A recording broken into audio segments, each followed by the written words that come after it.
What is going on, Busy Bariatrics? I'm Rob, your favorite VSG man turned bariatric coach, here to help you stop white knuckling your way through chicken, broccoli, and diet air meal plans, ditch the endless hours of cardio that leave you sweaty but still stuck, and finally fix the habits, patterns, and behaviors that got you here in the first place. Let's get gritty, let's get honest, let's get busy. Today's guest is one of my personal favorites. This woman is the sweet to my salty, a woman who's lived every chapter of the bariatric playbook and is now rewriting a whole new chapter for herself. She has been a colleague, to an assistant coach, to a client.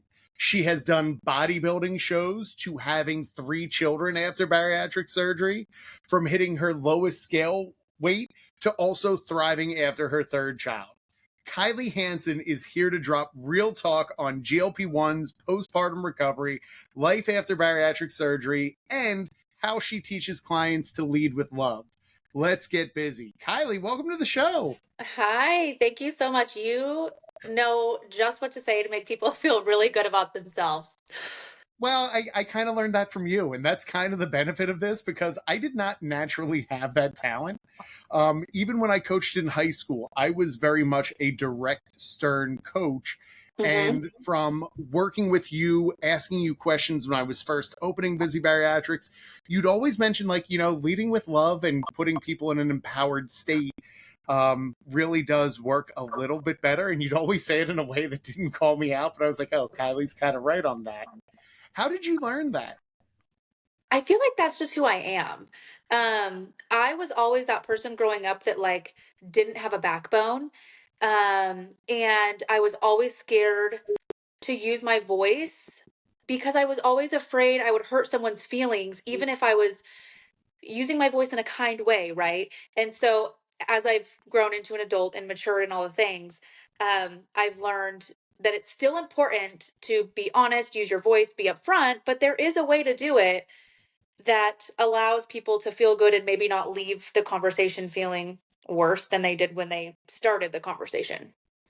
I think when we talk and we continuously discuss both clients, potential clients in the bariatric community, we've noticed that that seems to be a pattern is when people have people pleasing tendencies, they Yes. tend to put almost anyone else before them first, but it Mhm. also causes us to almost overthink things. Why do people pleasing tendencies show up in so many bariatric patients' lives?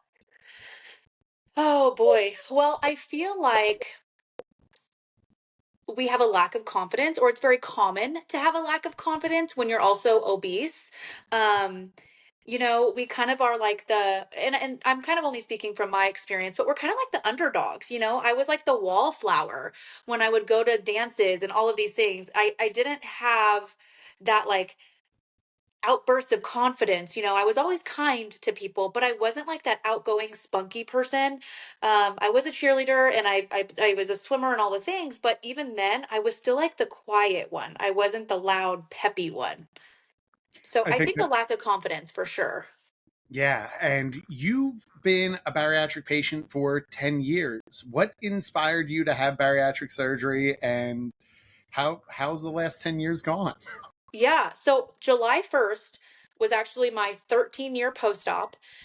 Oh my Um, goodness. yes. So, it's gone really well. Obviously, it's changed my life for the better. Um, my whole family has had bariatric surgery, so mom, dad, brother. And so having that additional support was really helpful for me.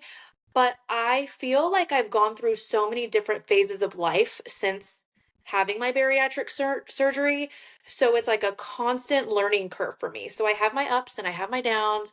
Um, but it's like ever flowing, it's never the same. So I think it's so crazy because how old were you when you had bariatric surgery? 19. So you're 19 when you had bariatric surgery. Your whole hmm family has had bariatric surgery. hmm What was the point where you realized this was something you wanted to do for yourself? So my mom had it first. She's 20 plus years post-op and obviously it changed her life as well. So she kind of encouraged in a very loving way. Um for me to look into it. And before I was even 19, we were discussing the lap band. And so that was when the lap band first came out and all of the things. Yeah. So happy that I waited and didn't opt for that option. But, um, she just, I think, saw before I saw how unhealthy my habits and my patterns were, and she encouraged it. And I was so young at the time. I was like, what the heck, why not? That was literally it. I feel like I didn't take years and years and a ton of time to weigh the options because I didn't have a lot of ties holding me down. I wasn't married, I didn't have kids, I didn't have a lot of things at the time to help me make that decision. My mom just was like, hey, this changed my life, this could change yours, let's look into this. And I was like, okay. I think that's really awesome. And one of the things I've always enjoyed about your content is you do show your mom going to the gym with you, Hmm. showing up with you. How has your relationship with your mother changed after bariatric surgery? Good, because we've been able to connect on health and fitness things, right? um she sees where I struggle, I see where she struggles, and we kind of help each other through that. She isn't a huge gym junkie, but she knows that I am, and so she kind of utilizes me when she needs to do things at the gym. And especially right now in my postpartum journey, I'm using her a lot in the smaller ways, like going on walks. She loves doing that. I don't necessarily love doing that, but she's like, okay, it's cool outside. Let's go for a walk. And I'm like, ugh, okay. So we've been able to kind of form that additional bond through exercise and just go out and, do that together. And that's been amazing. So, like watching your familiar relationships, you've since after bariatric surgery got married and had kids. What was it like having children post bariatric surgery? Really, really hard. Especially because every pregnancy is so different, whether you've had bariatric surgery or not. And so my first pregnancy, I would actually say, was fairly easy postpartum compared to my second two. I was able to get the weight off pretty quickly. I jumped back into exercise pretty quickly. I was able to exercise my entire pregnancy.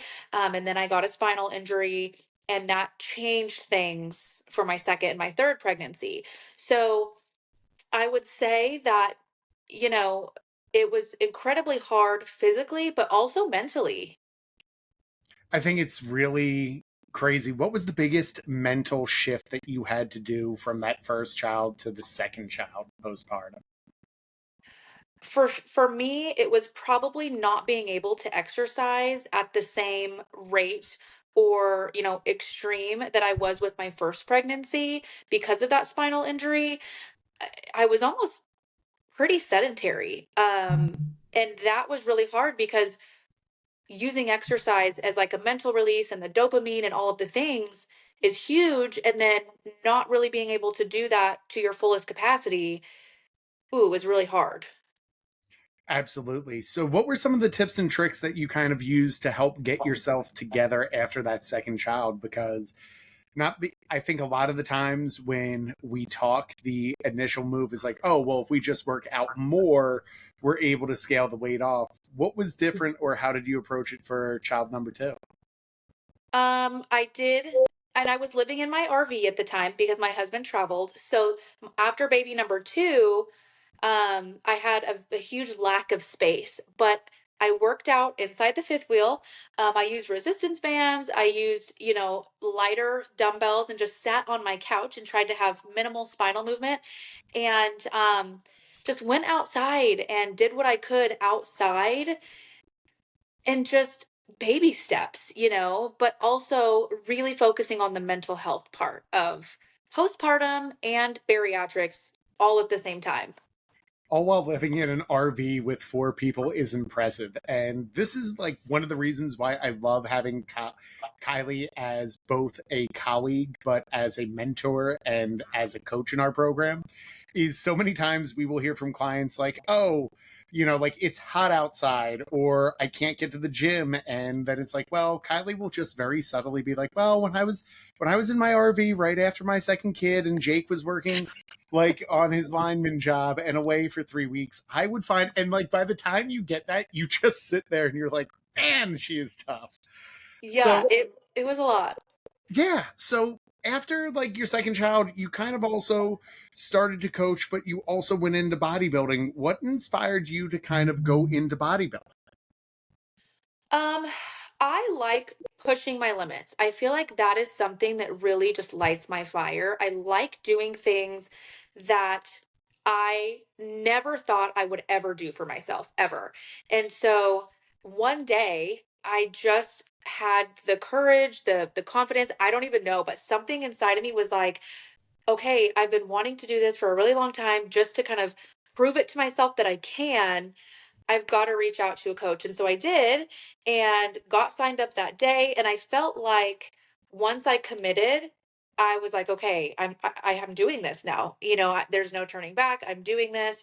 And it was just kind of one of those things where it was like, I don't know that I can do this. And one day I had the inner courage and thought, I'm going to use this while I have it. I'm doing it. What was the big, because that's such a big jump and it's such Mhm. a brave act to do. What was the biggest wake up moment that you realized like bodybuilding is no joke for you? Um, Probably the nutrition and the diet part. Especially as a bariatric patient who obviously loves food, right? Seeing the food or how strict, or the lack of food, I should say, um, it's when you have to push your brain more than you push your body. It's like, holy crap, I can't believe that I'm pushing myself to this capacity. Or when you so badly want something out of your pantry, or you see your kids eating their fruit snacks, and all of a sudden you're like, I just want one, just one. And you're in that battle, is when I realized this is not an easy task. Yeah, it's definitely a different type of challenge, one that I gracefully am like, nope, hard pass on that. Because when I see my kid's fruit snack, I'm like, I'd prefer to have the three fruit snacks than get up Yeah. on stage. But it really is a testament to do all of that hard work.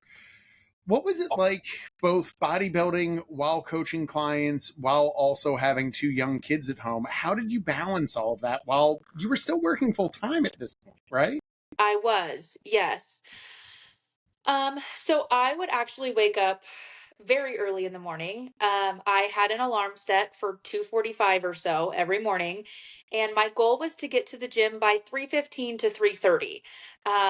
And that was the only time I knew I could dedicate to the gym because my husband was home. So if he's at home sleeping with the kids, I knew I could do that. But if I didn't go till after work and got a text from my husband that said, "Hey, working late tonight," well, then that just screwed my entire plan.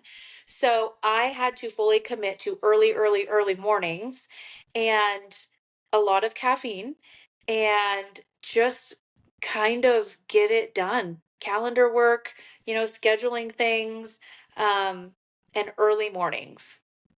I will say I was always impressed with Kylie's work ethic. And even when we were connected through Kim Terapelli, Kim would even say Kylie's built on a different level with her schedule and work.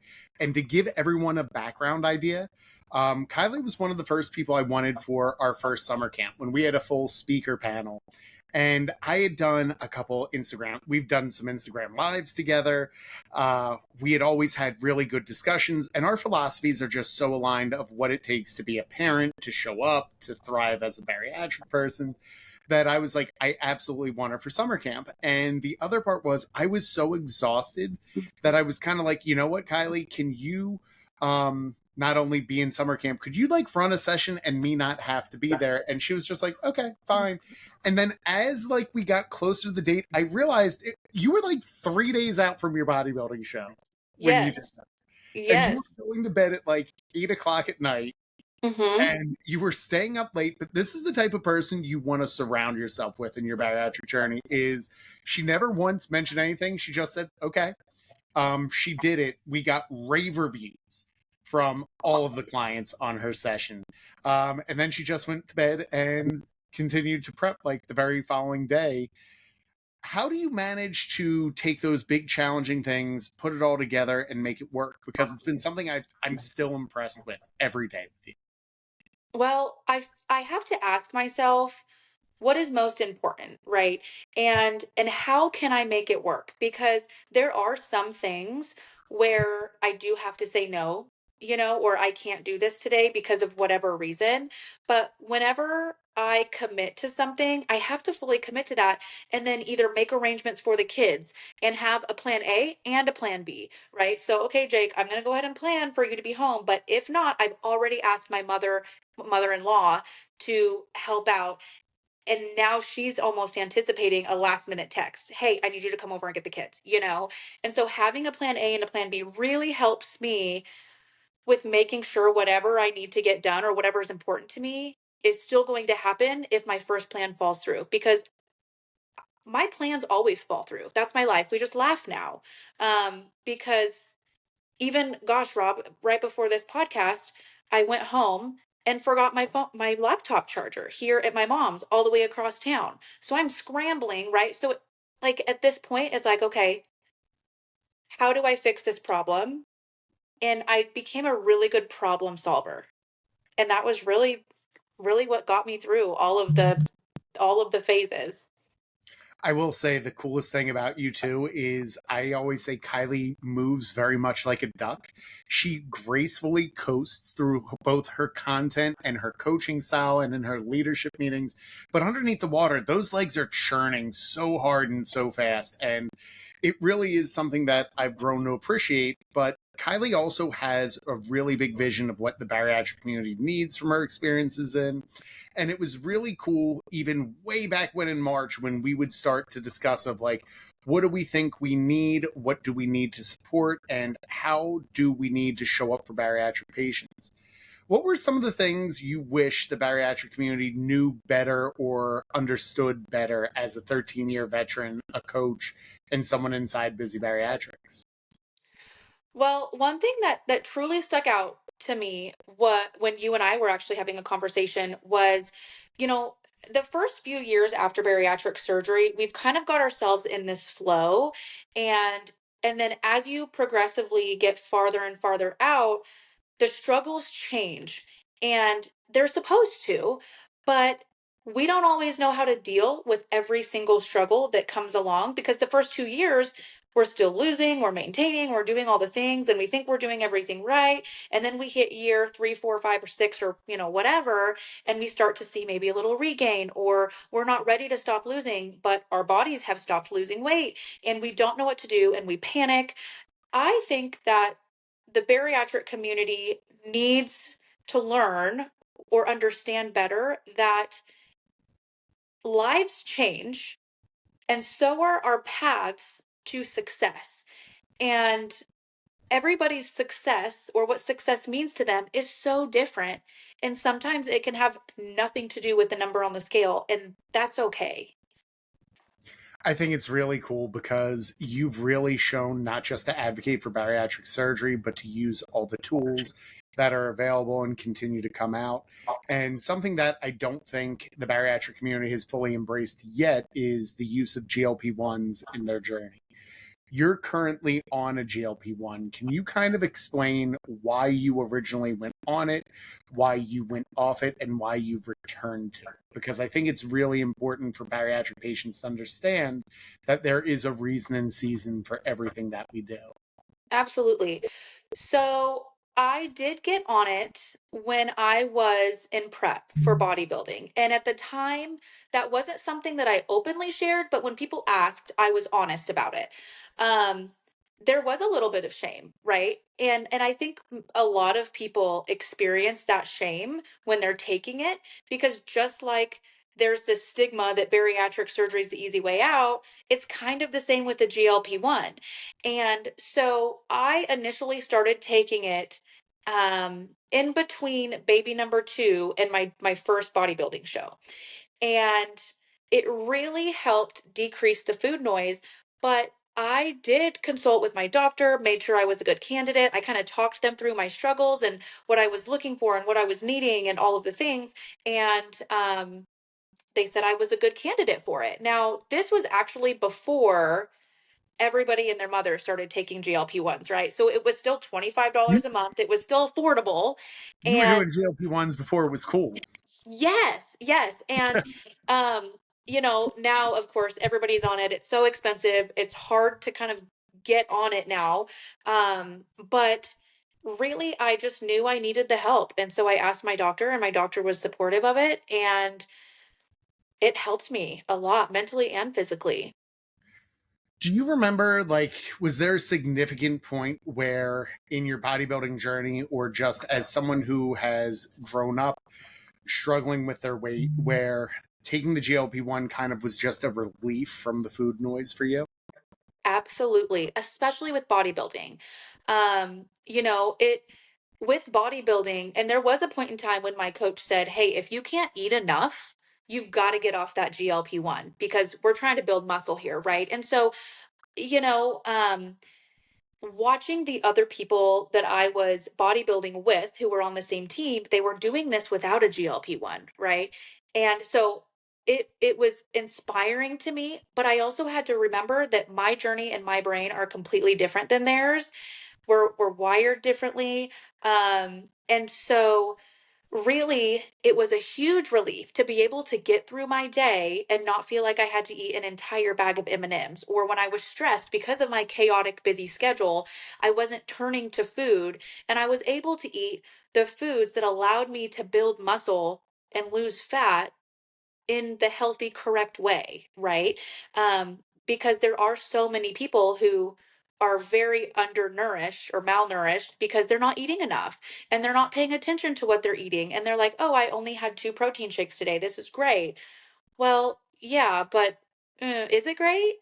You know? So, I really made sure to eat nutrient dense foods, have enough calories and macros to meet my bodybuilding needs, and that was a huge relief for me. And I think it's also something that I, as a teacher, feel like I don't comprehend why people say, like, oh, I need to do it a harder way. It's like, no, we as a society, we continuously try to find easier ways to do things. So if we can have something that can get rid of mental stress, mental energy, and allow you to put that efforts elsewhere, why wouldn't we use it? So you're kind of on it. You finish up your bodybuilding show. And then you kind of came into Busy Bariatrics because I was at summer, I was at full capacity, and we were continuing to get clients in. And I kind of was like, Kylie, can you come on? Were you ever hesitant of just like coming into an already existing situation and being handed that many clients at first? No, I wasn't really hesitant, only because I knew you and I knew how passionate you were and I trusted you, but also I had come in and done that guest expert call for you or hosted that call for you. And so in that moment, I knew how valuable Busy Bariatric was, because I was in a Zoom meeting with all of the members and they were raving about Busy Bariatrics, and I could just see it. I knew at that moment that this is not just another busy or bariatrics boot camp or whatever. This was serious. This was the real deal. And so I've known for the longest time that like this is good. What Rob's got is unmatched. And so when you asked me, I was very honored. I think maybe where I was a little hesitant was, how am I going to fit this into my life? And is it something I can do? Is this something I can fit in my life and actually do it? And here we are. It's so crazy because I remember we were up against the wall at this point from a behind the scenes of August. We essentially were like, oh, people will leave. And then nobody left from summer camp. So it was Yeah. like, okay, so I have this full workload and I have to go back to school. And then I was like, well, what if I brought in like an assistant coach just to kind of help with form checks, to kind of do things? And then we got this amazing summer rush of like 13 applications came in that all wanted to work immediately. So Kylie, in true fashion, was someone who was like, yes, I'll come in and help. And then it was like, how many clients would you want? And you were like, maybe one or two. And then by the end of October, you had 15 clients, Yeah. which I don't think people understand unless they've been a coach. Some people don't get to 15 clients within the first 2 years of coaching. And all of a sudden, Kylie had pretty much close to a full book. We were kind of like bursting at the seams. And you, on top of that, got pregnant during that time. Yes. So, how did you manage all of that, and where did you kind of move everything to make life fit? Because it's a real testament to how hard of a worker you are and where your vision is with everything. Yeah, no, that was definitely a time, right? I mean, everything just kind of, and these are good problems to have, right? We talked about that all the time. Like, oh gosh, this is a little overwhelming, but hey, at least we're helping the bariatric community. We're doing what we can. Let's figure this out. Um, but really, I utilized, like habit stacking, right? Which we all know what that is. If I, had some client calls, I have a walking pad at home, and so I would try to get my steps in there. I would do so many things and kind of stack different things so that I could make sure I was getting things done. I'm a list person, so I would have lists in my phone of these are the things I need to get done today. Um, and really just I hate to say I kind of glamorize things in my head, It's almost like when I say gosh, I'm so busy versus wow, I have a really productive day. Using the productivity word versus the busy word almost like glamorizes my day instead of like, ugh, I'm so busy today, right? And so I try to reframe how I would think about things while also making sure that I was still showing up for myself in my calendar or just with habit stacking. Because when you stop doing that and you're showing up for everybody else and not yourself, that's kind of when things take a deep dive. And I was pregnant, so of course I'm deep diving every day, right? I mean, like, I wasn't someone with easy pregnancies by any means. So, really just making sure that, I was still prioritizing myself and I was able to better show up for other people. I think that was always the most impressive because I still remember um, early on, we were just messaging back and forth, and you're like, yeah, I'm not sure. Maybe I want another kid, or maybe I want to do another bodybuilding show. And I was like, well, you never know, like what the window for kids are. And people have bodybuilding shows after children. And then next thing you know, it was like, oh, I'm pregnant. Walk us through some of the challenges you had during this pregnancy because although Frankie is beautiful and we've seen the pictures, I don't think it was an easy pregnancy by any means, and Mm-mm. you still were able to show up during that point. So, walk us through your pregnancy. Yeah. So, if I'm being completely honest, if I knew how hard this last pregnancy was going to be, I probably would have not done that. Um, love her to death. She is the best thing. But this was probably the pregnancy that was the hardest on my spine. Um, sitting down and standing up was not an easy thing for me. And it was just one of those things where I had to, and I think what was the biggest, you know, shift was I was competing in a bodybuilding show. I had structure. I was really just going at it in the gym. And then I got pregnant. And I almost felt like, okay, well, now I'm going to kind of take it back a notch because not only was I entering an off season, which is really important, by the way, after an on season for bodybuilding, but the off season, along with the sickness and the cravings and all of the things, and getting off the GLP-1, right? It was like It was a I perfect was storm. yes, I felt like I was drowning almost because I couldn't show up in the way that I was showing up 2 weeks prior, and movement obviously became a really hard thing for me with my back, and my back was already an issue when I was bodybuilding. Um but gosh, I just feel like every day I was sick until the last day of my pregnancy. I was vomiting every day. pulling over on the side of the road to vomit. I had food aversions, which I have never in my entire bariatric pregnancy or bariatric journey have ever dealt with food aversions. Um, but I was, increasingly hungry because now I'm pregnant and I got off a GLP-1. So I almost felt like the hunger came back Oh, even you more.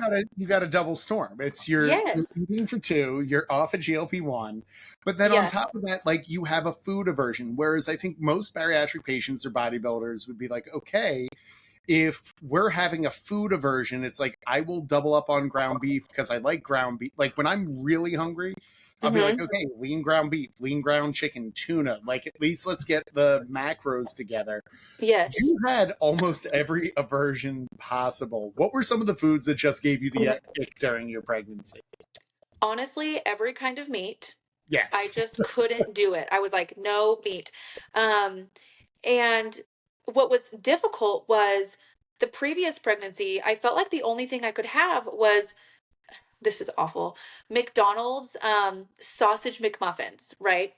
And so with my third pregnancy, you wouldn't catch me dead eating pregnant or eating McDonald's. I just couldn't do it. I would still take my kids to the drive-through if they wanted a Happy Meal, but I couldn't get anything for myself. Even eggs, I got the ick for a while. Veggies, I felt like were still semi okay, but it was different every single day. Like one day I'd wake up and be like, okay, let's try this. Nope. And I would take one bite and be in the bathroom throwing it up. Right. Hard So pass. it was, I had to figure it out every single day. Like, what am I going to eat today to, you know, keep up myself alive? I don't know. Well, yeah, it's you're keeping yourself alive. It's you are pregnant with a child. You Hmm. have to still provide food for your kids. You and Jake have a really good balance. Your husband with all of that, but like still as a family, like people got to eat and do things while you have this food aversion. And she's also like coaching a full book for us, so it's kind of a challenge, or at least from my standpoint I would be very challenged to coach others in their nutrition when you have a food aversion. And it's Yes. like, yes, you should absolutely eat like tuna, and then being like, ugh, and like burping up a little bit. What was it like coaching that many clients while being pregnant and going through all this? It was good. I felt like I almost needed it because coaching my clients while I was going through such a hard time helped me almost be distracted from my own journey and from what I was going through. I only ever once had to ask a client on a call if I can run to the bathroom really fast to go and throw up. That only ever happened once. Um, and so it was really good. It was a way for me to almost like disassociate from my own pregnancy for a second while I walked my clients and coached my clients through theirs, because they were my focus at the time, not me.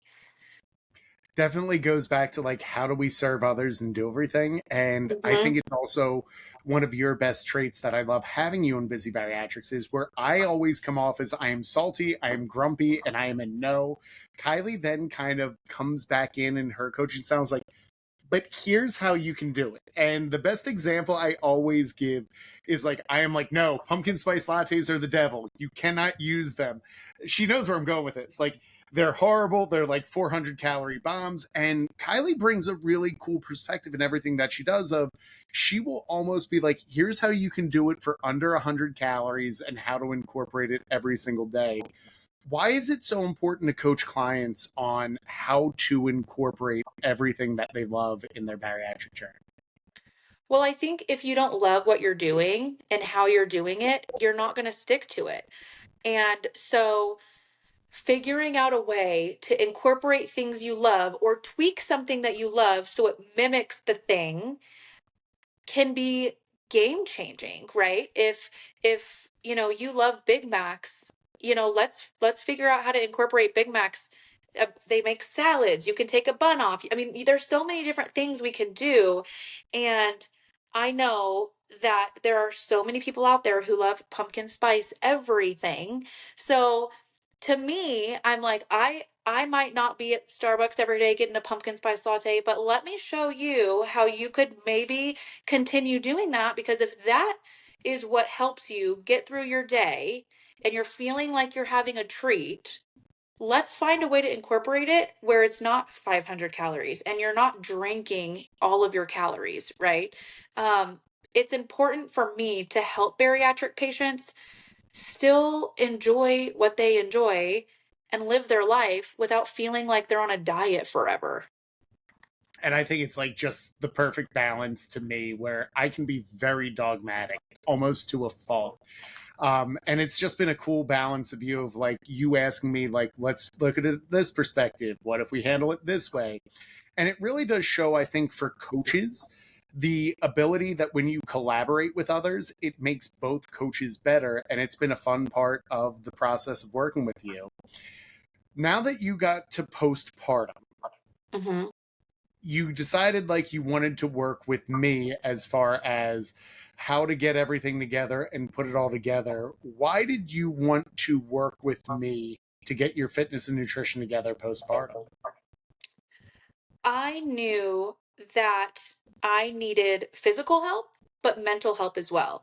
And what I have learned from coaching inside Busy Bariatrics is that there is a very structured way for each of us to accomplish our goals. And it's not going to happen with an all or nothing mentality. And so I knew that I needed accountability with the busy method so that I can do this differently than I've done it in the past. Um, I am an extreme person and I'm always talking about how I take things to the extreme all the time, and I don't want to do that anymore. I want to find this flow that allows me to show up successfully as a bariatric patient, but also live my life at the same time, right? And I knew that that is what Busy Bariatrics is. I knew that you would hold me accountable to these things. And I just want to incorporate the busy method into my daily life so that I can reach my goals, but not in a way that resorts to like toxic mentality. And it's been really cool to watch this because um, the best part of working with you as a client, but also having you as a coach and having you as a colleague, is you have no problem being very vulnerable or sharing this is exactly where I'm at. And it Hmm. makes it for such an easy colleague, coworker, and client because you flat out will say, like, look, I'm really struggling with food noise. I think I want to go back on a GLP-1. What was the logic of going back, as well as how did that help you focus on what was important after having your third child? Yeah. So after having my third child, I knew that I was done. I was like, okay, we're no longer, having any more children. I feel like it's really important for me to feel like me again because as, a first-time mom or whether you've had 3 or 4 babies, postpartum is just hard because you're literally your whole life, you're sitting at home, making sure your newborn is fed, trying to keep them away from the outside, illnesses and all the things. And it's like they're fully relying on us as their mother to keep them alive. And that's just a lot already, right? So it's like, how can I start feeling like me again? And I talked to my doctor and I talked to Frankie's doctor, and they both encouraged me to, do what you need to do to be the best mom. And if that means taking a GLP-1, then let's make it happen. Because, you know, with or without a GLP-1, new moms especially, we're already struggling. And like you said at the beginning of the call, let's not make things harder than they need to be, and if we have tools out there that can help us just get through motherhood, you know, then why not use them? Why not? And that's kind of where I went with, the path to this now GLP-1. And I think it's so important in that you also share that of like how do we get back to feeling not normal but like getting to a level of life that we're proud of and happy. And I Hmm. think especially when like your body fluctuates after having a child, like getting the baby weight off, I think is something that many women kind of focus on. What Hmm. was the weight swing to the end of your pregnancy, and what is the vision of how we want to build it moving forward? Yeah. So, before I share numbers, I'm an open book and I will Yeah. share whatever anybody asks. When I got pregnant, I had just ended my bodybuilding show. So I was at the smallest weight I have ever been in my entire life. And so getting pregnant then, I think would have made a huge difference had I not had a full off season and gained the weight. Because in off season you do gain weight, a healthy amount Yeah. of weight anyways. But anyways, so I gained about 100 pounds throughout this pregnancy. And my last two pregnancies, I had gained about 60. So 60 is kind of my normal, but because I was way, you know, I was way thin, when I You got what? pregnant. Um, and so I had gained 100 pounds, and that was really hard for me, knowing that, because not only do I think that was really hard on my body to just go from one extreme to the other, it was very hard mentally for me just knowing that I had gained that much weight. But I worked really hard to just give myself grace and work on my mental health during the pregnancy. And now my goal working, with you and inside Busy Bariatrics is to get the baby weight off, but I want to do it in a slow and controlled way. I don't want to feel rushed. And I'd be lying if I said I'm like, oh, I'm so ready to just get this off, because I do think like that. But then I have to almost counter those thoughts and remind myself I'm going in the right direction. So I need to stop focusing so much on the speed, because if I want, different results than I have had in the past, I'm going to have to do things differently. And that is what I'm working on now. And I think as someone who's been a bariatric patient for 13 years, it can be scary to gain 100 Mhm. pounds. It can be scary to post on social media as they've gained weight, even if it is from a pregnancy, even with food aversion and everything else. Mhm. And it's also a major challenge. I think for a lot of new moms, it's they want to lose the weight immediately. Mhm. And I think you have a really good vision of, well, how do we do this so that we can sustainably find the best weight for me while showing up as a kick ass mom, an awesome wife, an amazing coach. And it's been really cool to kind of help watch you put everything together in a very intentional pattern. So when we move forward, what do you think is something that every new mom out there should kind of do first if they are looking to lose the baby weight? Oh gosh. Um, Half of me wants to say, consult with their doctor, because I feel like doctors are oftentimes the ones who can give us that door to the tools that are out there. Um, but the other half of me, wants to say something like, use your calendar and map out time for you every single day, whether it's 10 minutes, whether it's 20 minutes, whatever that looks like. We deserve time to ourselves too.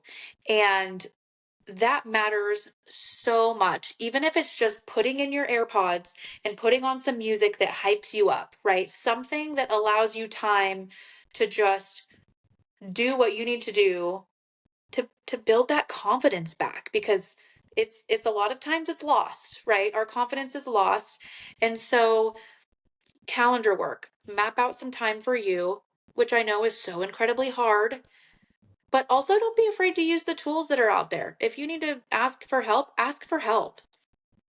I think it's so cool because you have like the medical professional background for it, but it's also like I think people just they don't utilize their calendar or realize how much they're already doing when they make commitments, and sometimes putting it to paper helps. Right. And if anyone's listening to this, Kylie's losing about a pound to a pound and a half every week to 2 weeks, which is a sustainable amount that anyone should be losing. And yes, it does take longer, but it also allows her to breathe. It allows her to show up as a mom. It allows her to coach clients, and it's sustainable.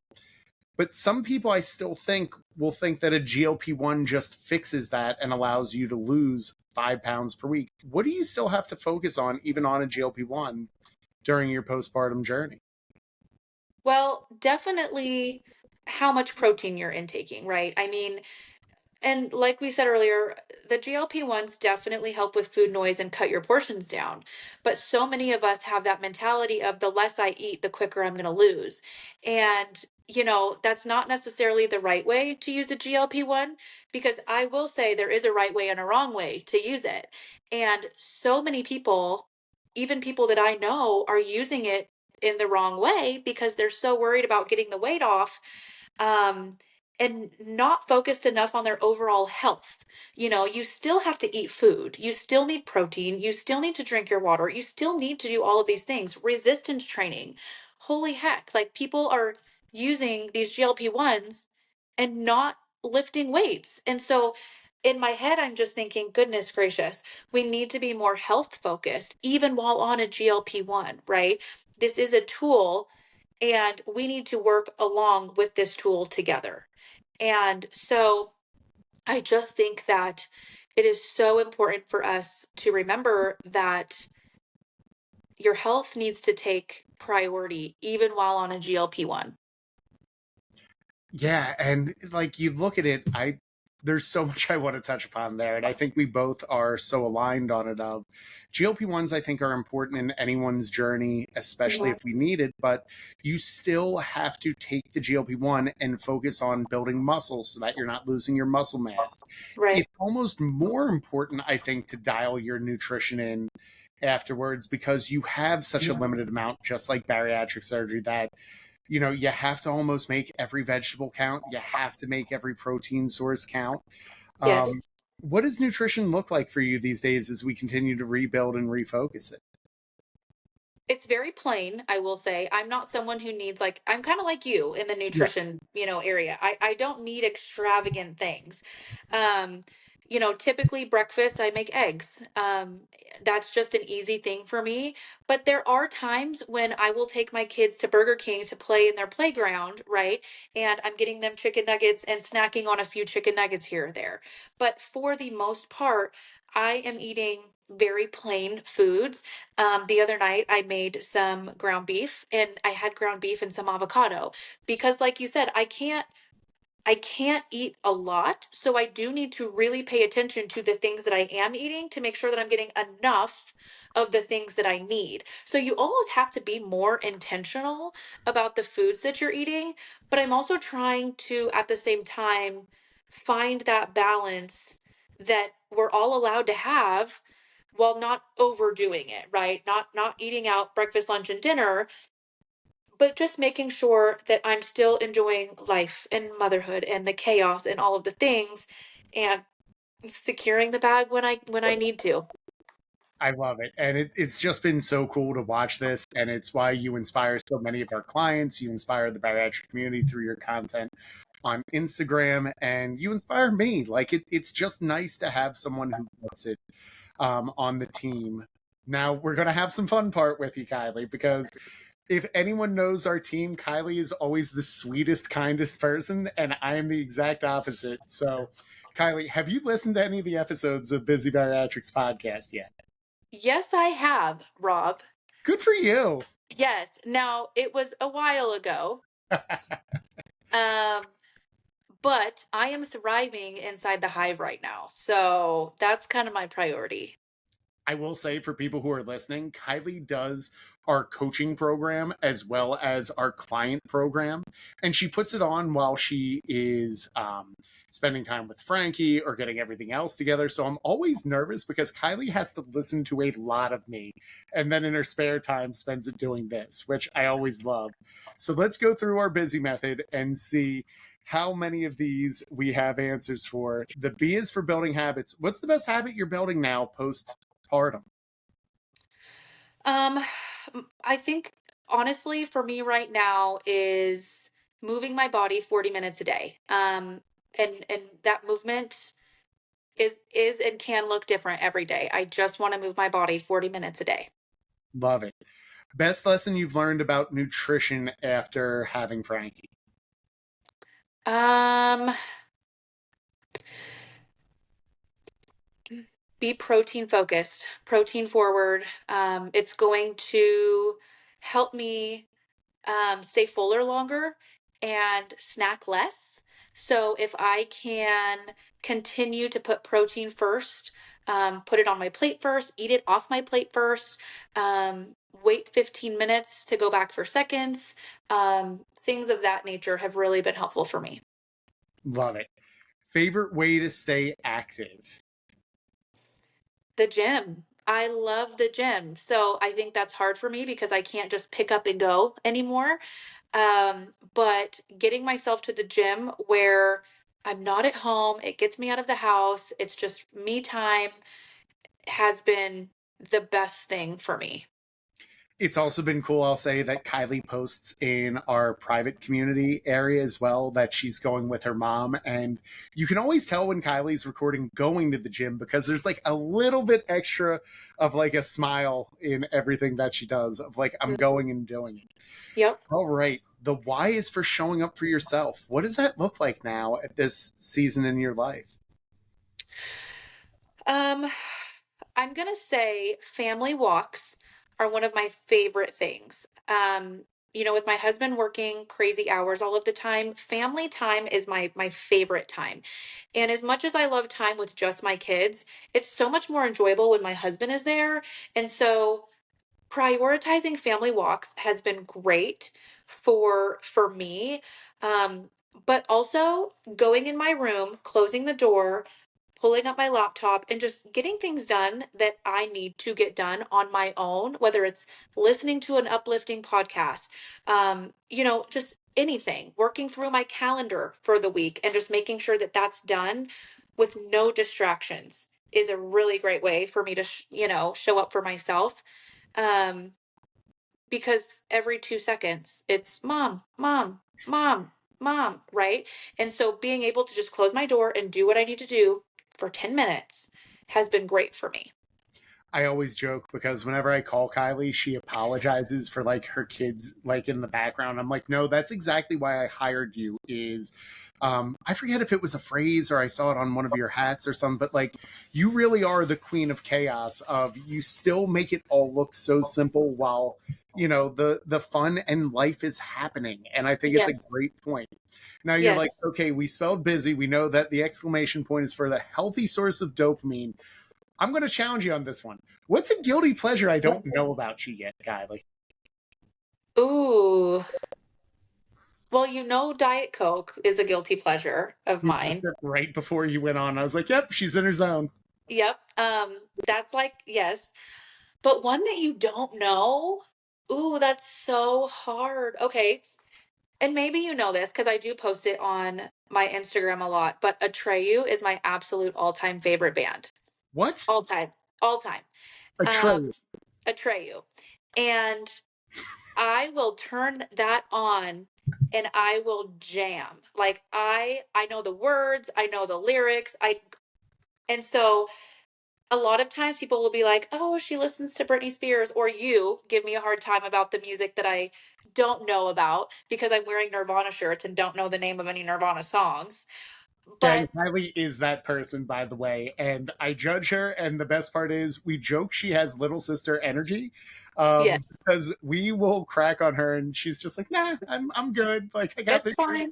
bucks." Yep, give you the middle finger and move on. Um, but that's a guilty pleasure of mine is Atreyu. It's on in my truck when I'm driving and I'm obsessed with them. I learn new things about you every day, and that is the best point to close out on. If there is someone out there who is considering a GLP-1 or is struggling after having a baby, what's the last message you want to leave to that person? You are stronger than you think and ask for help when you need it. Such a simple and beautiful way to close out this episode, and I love it. Mhm. Kylie, as always, thank you for putting up with my crazy and for signing up to be part of this, because it has just been such a fun time working with you and everything else. And just thanks for everything. You're welcome. I love being here. I love being a part of the team. And I choose to be here because I love it so much. So thank you. It's the best. All right, busy bariatrics. If this one hit, that means it's time to stop collecting awareness and start applying action. Don't just nod along. Go prove to yourself that you're coachable, consistent, and capable. And hey, if this podcast has helped you in any way, the best way to support the show without spending a dime is to leave a 5-star rating and review. It helps more bariatric patients find this no BS guidance, and it tells the algorithm that we're done with the fluffy weight loss advice and ready for the real stuff. So if you haven't yet, pause, scroll down, and hit those stars because I read every single review. And as always, keep getting busy.